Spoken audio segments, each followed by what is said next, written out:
So basically, this is the first part. This is all we actually had time to do before it was actually shelved. And then, okay, that's not working.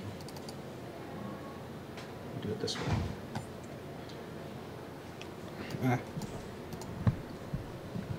Okay, so this is a very typical pre-visualization shot. It's essentially video game quality animation.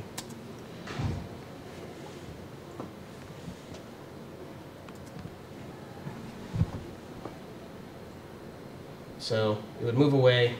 You'd see the streak, a bright flash from the sunlight coming into the camera. Meteorites and other space debris being pulled in by the Earth's gravity.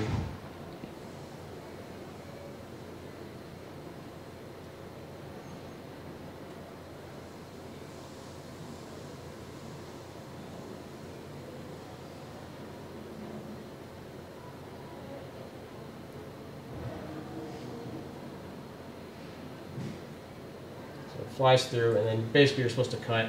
We actually had several different layers. We shot basically several different sequences of the Earth, or of the orb successively in different positions above the Earth.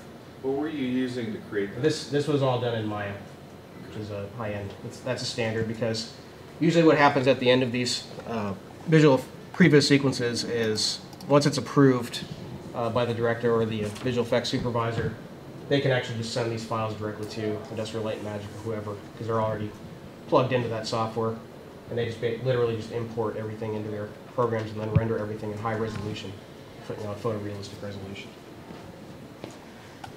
Okay, so basically that movie was canceled, and then the second I left, we heard that, because apparently the director met with Keanu Reeves for the 4th time, and so Keanu finally said, all right. And so then suddenly Fox went, all right, a big name star, so we can get our money back. So then they threw a bunch of money at him, and the movie took off after we were done. So that shot didn't make it? No. That shot made it in a sense. They brought in a completely different writer. They threw out the preview script that we worked on, and then, which is very typical. So it's basically all that money. Whatever shot has $signs written all over it in the script, that's the one they run with. Okay. Oops. All right. So this one was another film I actually worked on before I did the Ursa Sil. It was over at Disney, which is kind of cool. And even cooler for me, somebody who grew up wanting to work in Industrial Light and Magic for years and years and years. As it turns out, everyone that worked on this movie was an alumni who all hate Lucasfilm, the passion. They're venomous about it. They're all the old school guys who were there before it became digital, and so they basically had a grudge. What's your time frame on all this? The time frame. Both of these films covered about 4 months. But because what you're saying is that some of this was some of the early use of this technology, the early use of the visualization, like the digital visualization that you're showing. Mm-hmm. So this would have been 1999, 98, 95. I mean, initially when these things started, 2004. Digital pre-visualization started off in about 1997, because it went from Mission Impossible, and then they immediately implemented it, creating the Star Wars special editions. Right, and now it's like for everything that you exactly. See, right? It's like a mainstay of every filmmaker and every studio actually demands that they have this. Is it all like the big money shots that you're talking about, or are they using it more throughout the entire film? Some people use it throughout the entire process, but for the most part, this is a method for the studios to create these big, spectacles without risk. They're trying to avoid risk at all times, and they're trying to avoid risk and then suck as much money out of the general public as possible. That's basically the bottom line. And so they do all the big, gigantic visual effects sequences using this technology. And how do you feel about being the artist on this, and then you see your stuff, but you see it through someone else's interpretation, right? When it actually gets not necessarily. It it depends on the project. I mean, This one, this film, which is called Unique, was being directed by David Goyer, who was the writer in the last 2 Batman movies. He wrote the Blade movies, and he's been around for a while. And what was interesting about this, working in pre-visualization is really interesting because there are no egos. You're not on a movie set, so everyone is very relaxed. Everyone is just very casual. It's like a creative feast. I mean, you're sitting there bouncing ideas off these very influential people who can actually make your ideas, a reality. And that just kind of that's basically kind of perpetual motion. You just feed off of that. And so basically, for the most part, the director, if you see something that's better, like in the case of David Goyer, if you see something that's really cool, he's going to say, "Yeah, that's awesome. Let's run with that." Do you have a movie to show? Yeah, actually, I have a couple of them. Okay, yeah. So this. I'm not filming. Okay, okay. I've got you on camera, not the film.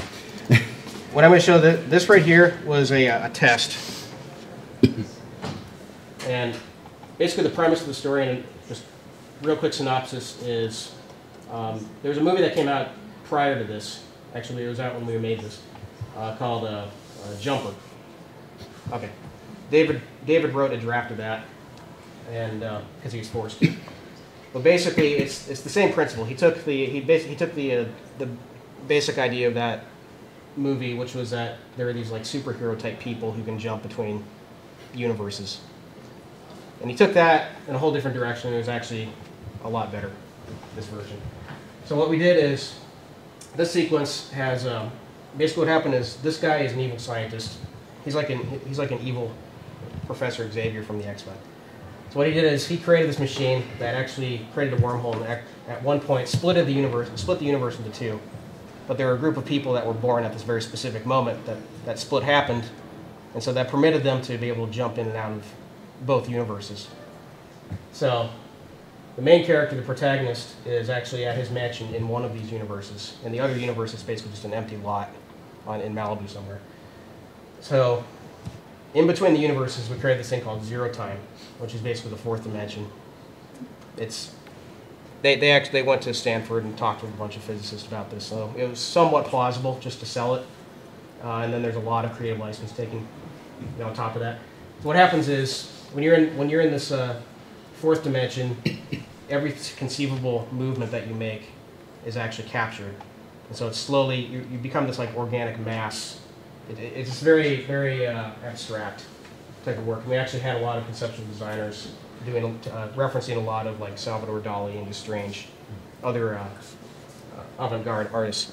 So this right here was a test to show what that would look like. And you have to remember, as this character is walking, that's going to be kind of like a gelatinous mass that's semi-transparent, but you can see his movements in every one of these frames.